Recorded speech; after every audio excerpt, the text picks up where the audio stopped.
best way to avoid problems arising on any project is to maintain open lines of communication. Too many costly claims and lawsuits began as nothing more than a miscommunication among the owner, contractor, subcontractor, and design professional. The key to all communication is be proactive. Recognizing that an issue or problem has popped up is the most important first step. Maintaining open dialogue with your clients will keep costs lower and improve overall business relationships. Many times, simply keeping open lines of communication can prevent a problem on the job site from developing into a costly claim or potential lawsuit. While requests for information are a normal part of the construction process, be wary.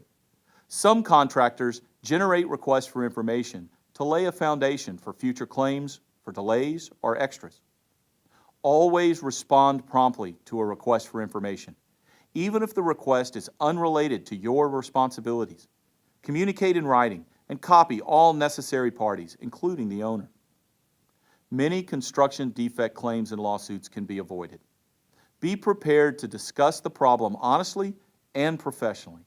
Be prepared to compromise, even if you technically may not be at fault.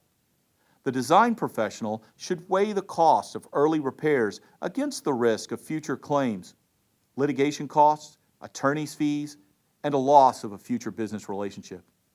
Be careful about making voluntary payments because it could prevent you from recovering those payments from the truly liable party later. Every insurance policy is unique. The design professional should always check with their agent and broker to determine if voluntary remediation is covered under the policy.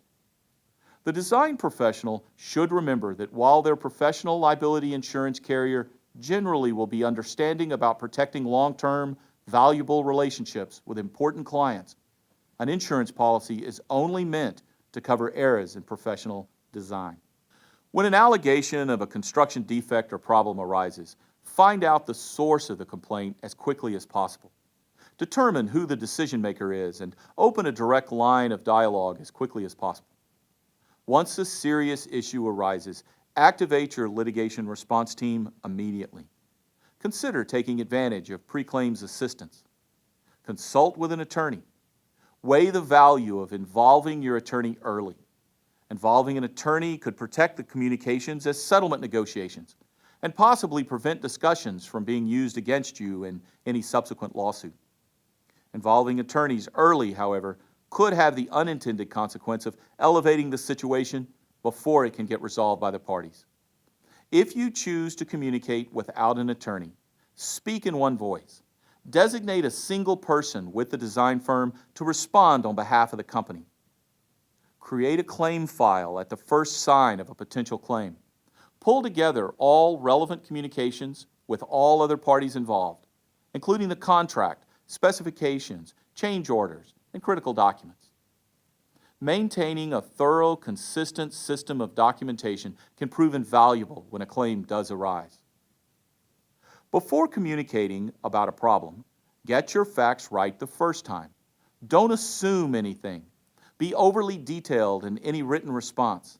Send the message early that you have identified the problem, understand the cause, have developed a solution if appropriate and within the scope of your contract, and are prepared to defend your position that you are not to blame should a claim or a lawsuit arise. Be flexible, but respond to combative emails quickly. Respond in writing. Don't ignore accusations. Stay professional always. Take the high road whenever possible, especially during the pre-claim phase. Remember the old adage about an ounce of honey. Never forget that everything you do, say, and write may be used in a subsequent lawsuit. Every design professional wants to get paid. At the first sign of problems, such as the project may be over budget or underfunded, communicate with the owner to discuss payments. While putting everything in writing is sound advice, nothing will replace face-to-face communications. Don't shy away from setting up a meeting to sit down with the appropriate people to confront the issue.